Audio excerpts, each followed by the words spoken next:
The Terrible Warriors have teamed up with the Dungeons and Do-Gooders to stream on Twitch every Tuesdays in what we're calling Tabletop Tuesdays.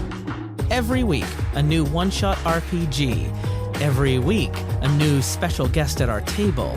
Come join us, twitch.tv/DNDG Games, every Tuesday night at 8 p.m. Eastern Time. Today, on the Terrible Warriors, we meet the makers. If you've been following me over at the Dungeons and Do-Gooders stream, you'll recall that on our second week, I played Electric Bastionland by Chris McDowall. Electric Bastionland is the sequel to Into the Odd, a terrific, weird OSR game. But when Chris released that game back then, it wasn't exactly the presentation he had in his dreams. Which is why he's teamed up with Johan Nohr to create the remastered Into the Odd.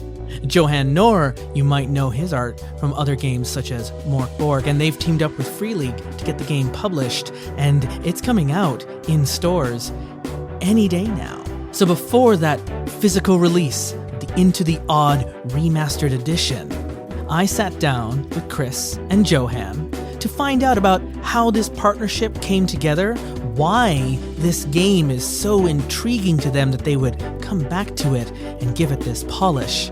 And, as I like to do with these Meet the Makers, I also really like to know why these people who make the games we like to play were attracted to these games in the first place. So I asked Chris, why tabletop games? Well, sort of growing up over here, I got into tabletop games in general at quite a young age because obviously Games Workshop is like a huge thing over here. After sort of being really into like Warhammer miniatures and sort of the board game spin-offs from that, I sort of stumbled onto role-playing games through finding Warhammer Fantasy Roleplay, which it was first edition at the time, and I found it at a convention. It was at a miniatures convention, so it wasn't even an RPG convention. There was just the one table selling RPGs. And I picked it up not really knowing how RPGs worked. But as soon as I realized you could do anything, you could try anything. And if you had a crazy idea for a game or a crazy idea for, like, as a player, a plan of action, you could try and do it. And that's what kind of drew me in. And it took me decades, arguably, to find a style of game that I really liked. But from that very kind of first taste of Warhammer Fantasy Roleplay, I could sort of see the potential straight away with that. And what about you, Johan? What attracted you to tabletop role playing, and then also for you for also creating these visuals that keeps coming you back to it? What is it about this genre that just keeps hooking you back in? I think it's quite similar, like the way what Chris just said, that they can do anything. And I think for me, tabletop role-playing games have always been a very creative hobby. Like I've always drawn and like doodled while I was playing and made campaign worlds. And I think before I even owned my first role-playing game, I made my own role-playing game from scratch. It probably was really, really bad, but I mean, still, it was like a creative thing. And yeah, I think that like the limitless possibilities of it. It was like almost like playing a video game, but you could do all the stuff that your character couldn't do in that. Yeah, no, and yeah, that feeling of just being at the table and being part of these stories, and not always knowing where it's going to be and where it's going to go, and yeah, that limitlessness. It becomes addictive because you're also creating this thing from scratch every single time, and then you're done at the end and you look back on it and go, well, that's the only way it could have been. Chris, tell me about, let's introduce us to Into the Odd. This is not the first time around to this world, and I've already played Electric Bastionland with the Dungeons and Do-Gooders on their stream, but this is both a return to an origin and also, something, a new presentation of it. So tell me a bit about how Into the Odd came to manifest itself. So the idea with Into the Odd, I started writing it around think it was just over 10 years ago that I started writing it for the first time and blogging about it, because at the time I was very interested by a lot of these kind of OSR style games that were based off like basic D&D and like BX D&D. And I did enjoy playing those games, but I never played them first time round. Like I say, I got in with Warhammer Fantasy and didn't touch D&D until 3rd edition. But I liked this idea of a very simplified version of a game where you could keep the focus on exploration and problem solving and going into dangerous locations and all the thrill of that kind of low level D&D without perhaps a lot of the baggage, both mechanical and thematic, that comes with sort of making like a D&D clone. So it started out as sort of just something I could use to run like weird dungeon crawls. And from there, it just kind of evolved into, well, what kind of world would allow me to have all this weird stuff around? And it kind of moved into this weird industrial setting as it exists in Into the Odd. But yeah, making something very simple and very quick was the absolute kind of driver behind those initial games. And Johan, when did you come into contact with Into the Odd, and what was it like to design this remaster and bring? Because I mean, Chris, I've seen some of your actual plays of the games you have, and your mind is odd along with your game. And some of the designs, there was one where you had these white heads in ice blocks. As soon as they thawed out, they just started chanting and screaming whenever you tried to pick them up.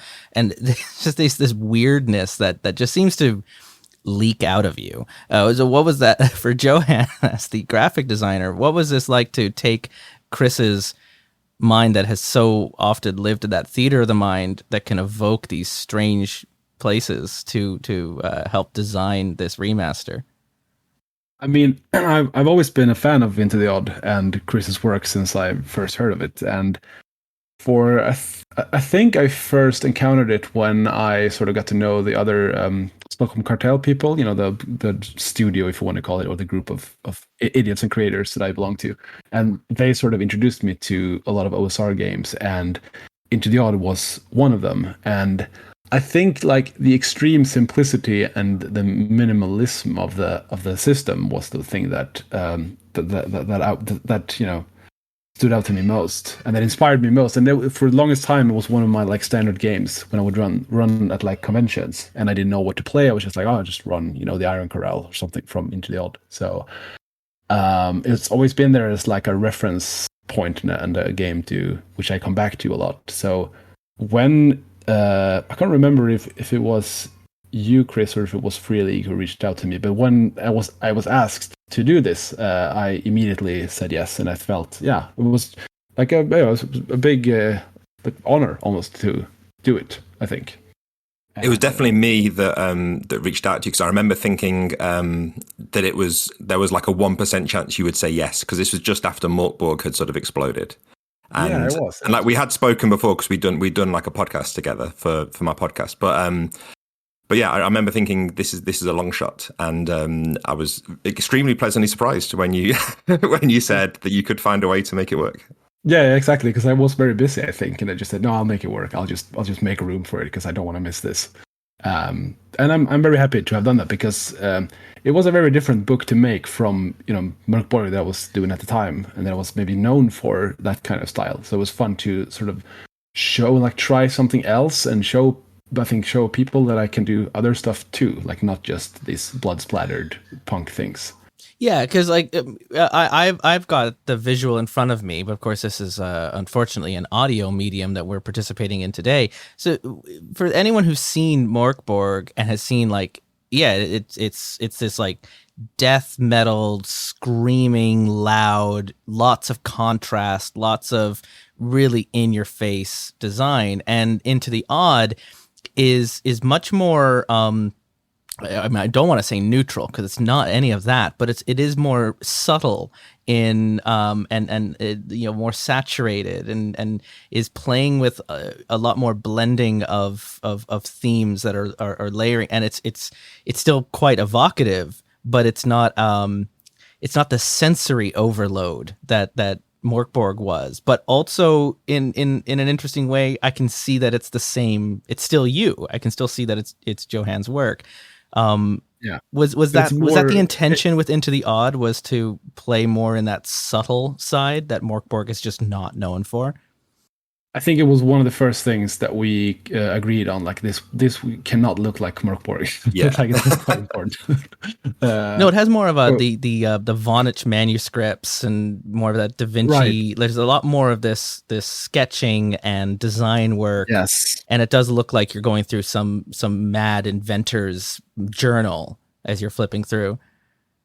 It was supposed to look sort of like a document in the game world, like an explorer or someone who is entering the going into the odd, their notes and their journals or something. Yeah, it's Birth of Venus, but with way more corals and bones and a few explorers thrown into it.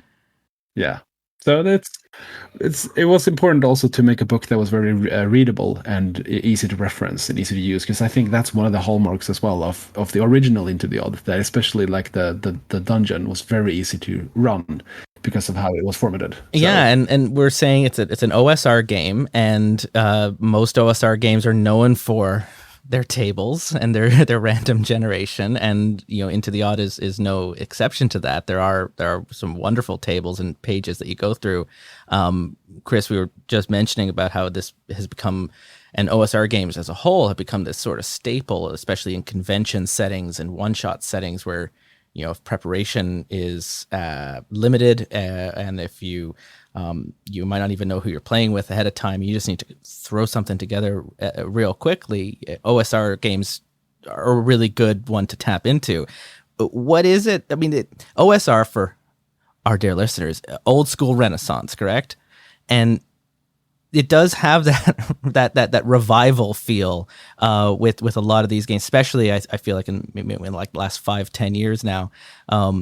What is it about OSR that like both of you seem to be very attracted to, not just as a tabletop on a big scale, but OSR on a more focused scale? What is it about this particular philosophy that is so intriguing for you, Chris? I think part of the thing for me is that it's not even so much any one thing about that I can point to as like an OSR philosophy and say, yes, this is the thing that I really like. But what I sort of just realized was a lot of games that were coming out of sort of OSR, and a lot of the blog posts especially, and just people's general ways of running the game that were coming out of OSR really kind of appealed to me, even before I'd even played like old versions of D&D. Like I said, that's not really my history. And I think that the thing that got me is they kind of deliver on what I felt was always the initial promise of D&D when I would hear about it, which was like, you're going to go into a dungeon and you're going to explore it, and there's going to be terrifying things in there, and you can do anything, and you've got to be clever to kind of navigate it. Yeah, a lot of some other OSR games tend to be like, your life is cheap, it'll be short. Hopefully you'll get some treasure, and if you don't, you get a good story out of it. But it tends to be fast and deadly, high risks, high reward, and really playing in that first, like in terms of Dungeons and Dragons, it was like those first 5 levels where you're just scared for a while before you actually get any levels where you can start doing anything impressive. And like the fear is fun, but I think for me it's the fact that it feels like your decisions really matter, because there are consequences for failure and there's consequences for success. You have to learn when to run away, which is something that modern Dungeons and Dragons doesn't really lean itself into. You can rally your group and just push through most challenges, with the idea of actually retreating to fight another day tends to be quite alien. Yeah, I think a lot of people have these stories about when, people have these stories about the time that they were surprised by an attack and that they had like a total party kill. But people also have these stories about when they sort of snuck down into a part of the dungeon they weren't meant to be in yet, and they found some really roundabout way of sort of stealing some treasure and getting out. And that's the thing that appeals to me, because it's like the things that you, like we said earlier, it's like the things that you can't do in a video game. Like in most kind of games, like if you're playing, Zelda on the NES at the time, you're I boxed guess, in by what is coded Yeah. into the game. You can play Skyrim, but you can't climb a tree in Skyrim and hide in it as the wolves. Like there's just enough limitations. Like even if the rails are invisible, they're still there in just the mechanics that were written into the video game. Whereas when you're sitting there at the table, you can outthink the GM at times and catch them off guard, and that's just not possible in board games or video games and other medium. In that being able to actually outthink the game and rewrite the rules almost on the fly. Yeah, and that can make it very difficult for the GM. Like that can make the game quite difficult in many ways for the GM. But that's why I wanted to make the game so simple in terms of its mechanics, because then when you're GM in this game, you should be thinking about how to adjudicate those situations and things like that, rather than thinking about some calculation that you have to make to work out how much XP they get or something like that. It sort of lets you kind of refocus your attention, I find. Yeah, I think especially with like with these, as you said, with these super minimalist games that doesn't have a lot of rules covering everything, like you are encouraged to outsmart the game in a way. Like all these challenges, you're not supposed to like. There's not one set way to overcome them, but you have to be very clever and work together. Yeah. You're not expected to just be a consumer at the table and just eat what's being served. You're part of that process as well, and we're all cooking in one way or another in a different. I think it's the creator of Monster Hearts describes the story as feral. It's not up to the person running the game or the people playing in the game. It sits in the middle of the table, just a little wild, and we're all in our own way taming it. Right. Yeah. The OSR in particular, but Into the Odd, Chris, when someone picks up this game, let's face it, they're probably also going to be the one running the game and picking that up. And maybe they know OSR, maybe they don't. Maybe they know OSR and it doesn't matter because Into the Odd is not exactly a dungeon crawl as we've just been describing. Where does Into the Odd forge its own path? What should you expect if you're getting this book and you're running this, especially if you're running something like this for the first time? What would your advice or guidance or just, hey, heads up, be to the person picking this off of their shelves? So I think, like I say, if you go into this game expecting the rules to create everything for you. So I'm thinking about something like, say, 4th edition D&D, where the players are going to come into the game and they're going to be quite, when I've sat down to look at like a character sheet for that kind of game, they're going to be focused on a lot of like numbers and what they can do in combat. Well, in this game, combat is kind of, it's not sort of discouraged as such. Like there are ways to set up a combat that's in your favor, but it's not a game about fighting. So combat is very quick. There's no rolling to hit. You just cause damage. Every attack causes damage, essentially.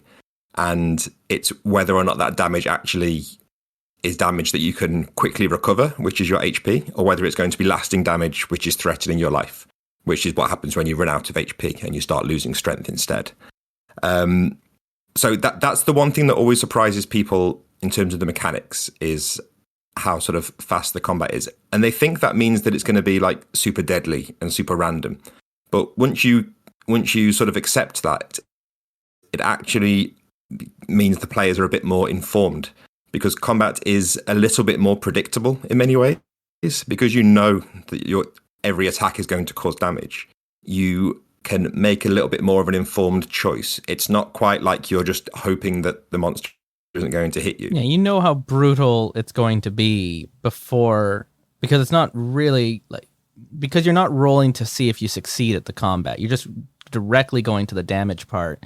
You can predict to a point of like, okay, well, this is either going to really hurt or it will hurt, but it won't. I can last a little bit longer here. You can run just enough of the odds in your head in advance to know whether or not you're willing. It does feel a lot less like a random number generator fight, which some other systems do feel, where you get a wild roll one way or the other and it can really change the course of battle. those extreme rolls don't seem to happen as much in a game like Into the Odd. Yeah, you end up with a little bit more of a kind of like an escalation, where if you've got sort of 6 HP, let's say you rolled really well and you got 6 HP as your starting character, you kind of know that for round 1 you're probably going to be okay against someone with a sword. But then so you can kind of plan around that, and it works both ways. It means that you're not going to whiff a load of attacks against this horrible creature. So if you decide to all go for it and team up on this creature, you can probably like smash it to bits, as long as you've got an appropriate plan. If anyone had watched our live stream of Electric Bastion, I'm so sorry. It was very difficult for us. It was my first time running it, and there were some technical issues. The computer kept disconnecting from the live stream. It was tough, Chris. But one thing I noticed is my preparation. I focused on some of the wrong things. I focused too much on creating, in this case, because it was Electric Bastion, different game from Into the Odd, but I spent a little bit of time creating the map, spent a lot more time creating the map, not as much time focusing on what we might be encountering, and you have the warnings all through about, like, don't forget about the treasure. Even I forget about the treasure, don't forget about the treasure, and there I was forgetting about the treasure. What are, just to learn from my mistakes, to learn from your mistakes, I see your blog is such a laboratory of ideas all the time, of just finding inspiration in different places and different games, and reworking your own ideas over and over and over and over again. What are some of the lessons you have learned that you would pass on for someone running Into the Odd, of like the do as I say, not as I do bit of advice, of those pitfalls, like perhaps what I fell into, where I over prepared on this big world that I was doing a one shot. We were never going to go to a big world. We were going to go to one place for 2 hours, and I wasn't focused on my preparation. What are some of those pitfalls that a new GM could avoid and learn from, so that they might have a softer landing in running their first game versus how mine went? Well, I think you're right that encounters are kind of, especially if you're running a one shot, just coming up with a few encounters to have on your encounter table will go a long way to having a good session. And I'm the same. I'm the same when it comes to over preparing one thing to the detriment of another thing. So that one of the things that I've learned recently is that it's okay to make small tables, which I know is like heresy in some schools of the OSR. It's all about like D100 tables, or at the very least D20 tables. And I used to be all about that, like having big encounter tables for different areas. But sometimes it's better to just make like between 3 and 6 really good encounters for your dungeon to put on your wandering encounter table, because you can put them on multiple times as well. Have them doing different things. Like if you roll a 1, you encounter them and they're eating something. If you roll a 2, you encounter them and they're running away from something. And sometimes it's better to make a few really good things just to get things started, than to try and create this giant infinite sandbox that is always the temptation, but especially for a one shot is sometimes a bit of a pipe dream, let's say. Yeah, you end up creating all of Middle Earth, and you never actually leave Bag End, and it doesn't matter if I've got. It's fun to do. It was a lot of fun for me to do and figure out how all these different sections of these areas all interact with each other and the history that they shared. And I was like, oh, but we're actually never going to leave the train yard, and the whole night is going to be here in this one place. And I don't know anything about this place. I just know about all their neighbors. And as fun as that was, you find like, I've got all this stuff, all this paper in front of me, and nothing is actually relevant to what we're doing tonight. Johan, with working on designing the remaster of Into the Odd, so this is an interesting project because it's a game that already existed in an earlier form, and you got a chance to come into this. What were some of the aspects of Into the Odd that you really wanted to highlight in this new package of the game that's coming out?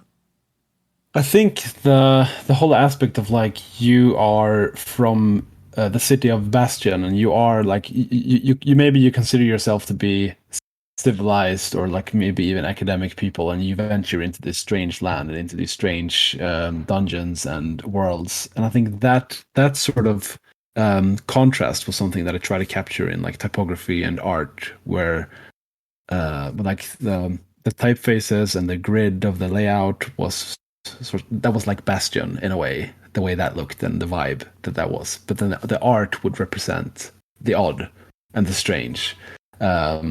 So like that, the sort of clash that happened between those two like themes in a way, but also like to make this super tiny booklet that was the original Into the Odd and make a big hardback book out of it, and not feel bound to like try to recreate the first edition, because I think there has to be the possibility of like owning both. And like I don't think necessarily that this new edition should like replace completely the old one. Maybe Chris disagrees, but I think there's room for both of them in various ways. Like this is more of like something you I mean, maybe something that you can sit on your couch and read for an afternoon, but the original one is something more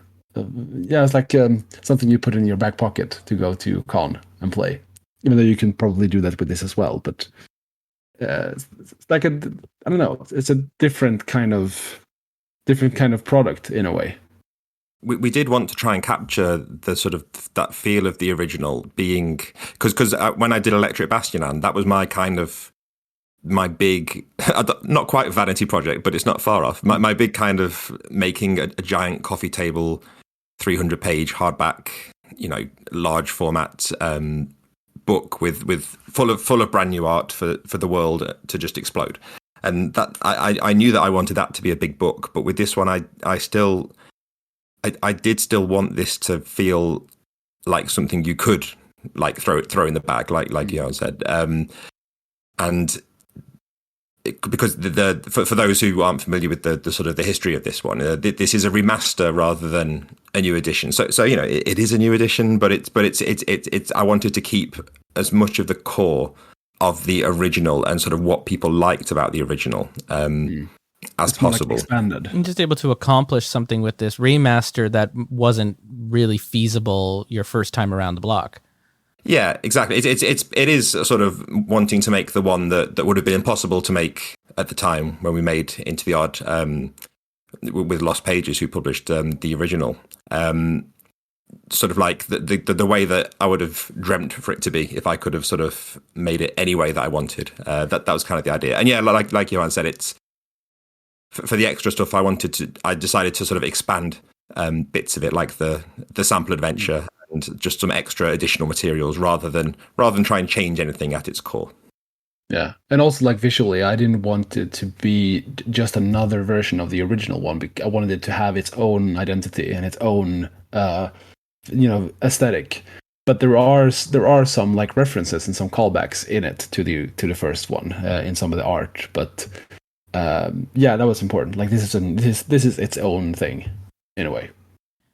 And Chris, talking about like bringing that idea of what was in your dream and bringing it into the page, what was something here? Because I love, by the way, that both of you were fans of each other, thinking, well, the other is just never going to work with me if I never reach out. Like that's a 1 in a million shot, and then you both contact each other, and they're like, oh my goodness, yes, and that's beautiful. So Chris, being able to work with Johan and working to realize this realized version of Into the Odd, what was something that Johan really captured that when you saw it, you went, yes, that's it, that you got it? What was something in particular that when we get the book that we can flip to and see what you saw? I think like we've already kind of touched on briefly, one of the ideas that we really bandied around was this idea that I really love going to like secondhand bookshops and just trying to find something weird. Like like an old like science book, or if I don't understand what the book is, that's the most exciting thing to me. If it's just got lots of diagrams and stuff in it, and I don't know why, but I find that really kind of fascinating. Of like, oh, I don't know what this is, and that's exciting to me. We wanted to have some of that feeling, so there is a lot of these kind of strange imagery and weird diagrams, but we also did want to balance that with making it be very kind of readable. And I think what Johan mentioned about almost like the text is like the normal world, and the graphics are the odd, the weird sort of incursions into this kind of what would be a kind of normalish industrial world. The art is the kind of weird incursions going into it, and I think when I started to see that kind of duality come in, that was kind of one of the things that sort of really made me feel like we had like a really special kind of thing there. And I did notice that, like Johan, your work with, like, we've mentioned Morkborg, and like the art and the text are inseparable. They're very much right on top of each other. They cross both pages. It's lots of splash. It feels very much like a zine or a zine. I always mispronounce those, but like it has this very glued together feel of it, of all these different pages all coming from like these different places, all stapled in one on top of each other. Whereas Into the Odd does have this, you get a page of text paired with a page of art side by side, and they complement each other, but they are there is a separation of text and art, and there's pages where that's an exception, like everywhere else, but that does seem to be this throughout it. As I'm flipping through these pages, you have this rolling a character on one page, and then the image with Bastion and this other stuff on the beside it, and it's really interesting, and it does make it feel more controlled in a way, or more because Bastion is not a chaotic realm in its. I mean, there is chaos to it, but it's also, there's order, there's society. I think at least they believe it to be. Yeah. So that's the visual here. Yeah. like a scientific journal, almost, or like a scientific book that tries to understand and make sense of this odd world. So that's all these diagrams and that kind of stuff. Where they try to map an unmappable world. You know? Yeah, and if we kind of already answered it, but just to mirror my question that I asked to Chris, with you also being a fan on the other side of Into the Odd and getting a chance to work on this, what was one part of Into the Odd that you just really wanted to, like you mentioned, you wanted to highlight Bastion as well, but was there a part of the game that it just also really captured your attention, your imagination, that through the design work you wanted to make sure was was just brought forward in a way that might have just been lost in the pages in the original without this remaster polish put to it? Oh, tough question. I mean, maybe this answers a different question, but I think the way, by all means, answer the question you wish I'd asked. That's always a better way to go. No, but I think I mentioned it just a bit before, but the way that the adventure is formatted, which was from the original version of Into the Odd, with all the extremely short, just one bullet point for each like important thing feature in the room. And all these, like, the different directions that you could walk into was also one bullet point. Extremely easy to run at the table, and it was also a concept that I just took for Morkborg, and just saw it Into the Odd, that I was like, I have to do exactly like this. And I think that thing was something that I wanted to like work with here, and like it really, emphasize, I guess, is the word. And I do see that. And thank you for sending me a copy, Chris. Seeing the book, it does look like your art and the design, it gets out of the way when it needs to allow for the Into the Odd, like the tables, the rules, and the text to be front and center. And the art and the design is there, but it does make room for Into the Odd. Yeah. And make space for it, and I do see that the intentional thought put through that, and it's also really, really easy on the eyes. I just got to say, it looks fantastic. And I can't wait to have the physical book, because this is just a case of, it's both with Free League and the way they publish their books and the quality, but also with your design, Johan. Like a game like Morkborg and a game like Into the Odds Remastered, these are the ones that go on the bookshelf that when people come to visit, their eyes as they scan and go, what's that one? And they just pull it down. And you don't even have to tell them, you don't have to pitch it to them, you don't have to say anything. That's just the first one that comes off the page. And so I mean, kudos to you've found a way to just become your design it magnetizes the eyes right to what you've got, from the spine of the book before you even open the page. And that's really, really cool. Thanks.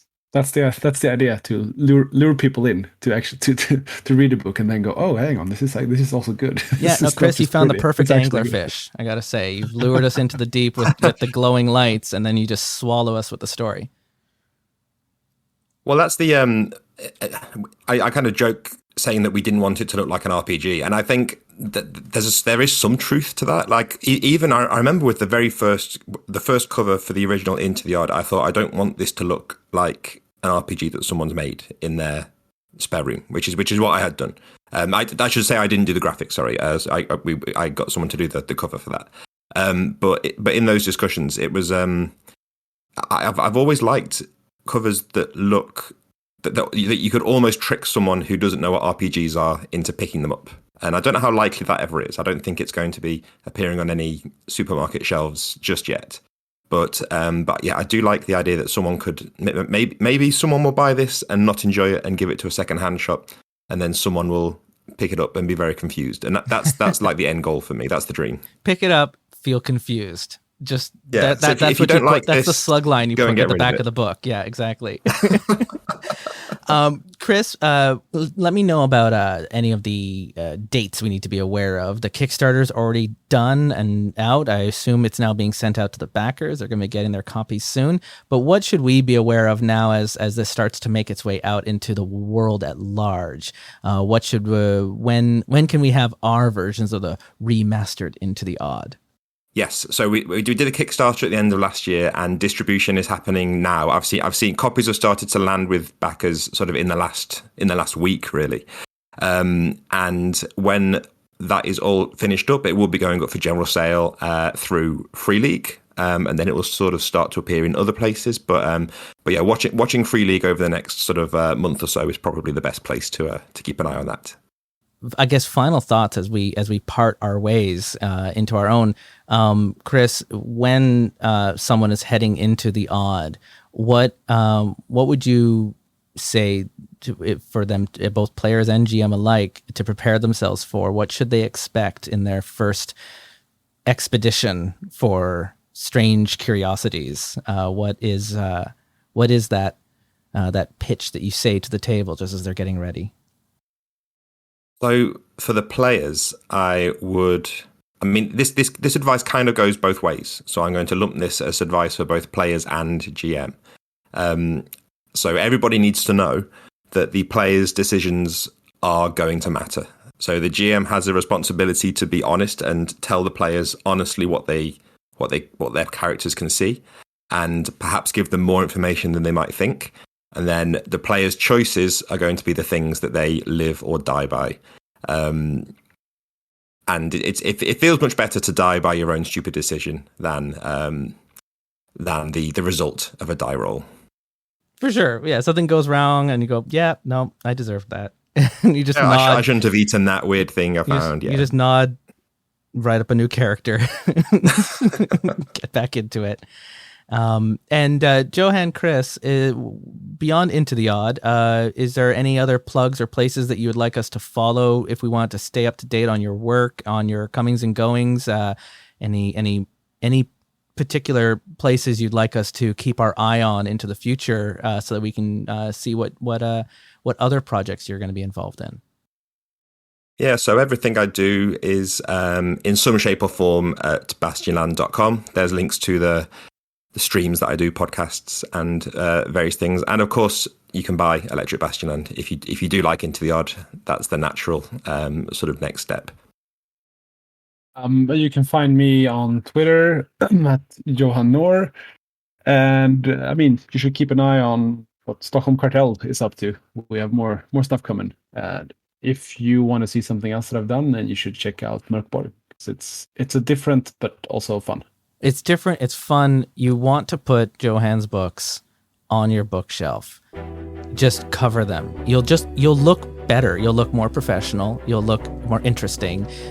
You'll have friends that are not even into games, but are just into design work, and they'll just recognize it and they'll go, "Oh yeah, no, you've got good taste." So just friendly tip from your friendly neighborhood GM: just buy anything that Johan has worked on, put them on your shelf. And if you want to run interesting games, you want to have something in a back pocket. Like I say, a GM cancels on you, and you don't have anything else to go, or that important player isn't making it up, so you got to put your game on hold. Pick up everything that Chris McDowall has done. Have that in your back pocket as your emergency go-to game. Break glass in case of game. Those are really good places to be. And also, Chris, I got to say, your blog is full of so many just good ideas and good thoughts that happen in terms of the intention of what we're putting into our games, like over preparing with tables, something as simple as that you take for granted, you don't examine and you don't close in on. So but the links are all in the show notes. Go check them out, follow them, and follow that Bastionland blog, because even just for me, running as often as I do, you come across these ideas, you go, oh, dang it, that's just such a good one, and then that's it. It's in your back pocket, and you've got it there in another tool in your tool belt going forward. Chris, Johan, thank you so much for the time you spent to me. I feel like now we have met each other, and we are now known. And this is wonderful. I wish you all the success with Into the Odds remastered physical release. I'm very excited to see this head out into the wild and add just a little bit more weirdness to tables everywhere. And congratulations again on everything. Thank you for joining me. Cheers, thanks for having me. Thanks. Special thanks again to Chris and Johan for joining us for Meet the Makers. You can find out more about how you can follow what they are up to by checking the show notes. All the links are in there. And of course, the Terrible Warriors are around again with our Cult Divinity Lost campaign. We will be returning to that campaign shortly. You can find out what we are up to by following us on Twitter at Dice Warriors. And of course, this show is made possible by support from our listeners. To find out how you can support the Terrible Warriors, visit patreon.com/Terrible Warriors. And every Tuesday night, I have partnered up with the Dungeons and Do-Gooders stream to present Tabletop Tuesdays, a new one-shot RPG every week, live at 8 p.m. Eastern Time. Why don't you come over, check out their channel, and I'll see you Tuesday nights. Our theme music is by Epic Game Music. Editing is by me, Justin Eacock. And until we meet again at this table, thank you for listening. Thank you for supporting independent games. Thank you for being a terrible warrior. Be good to each other.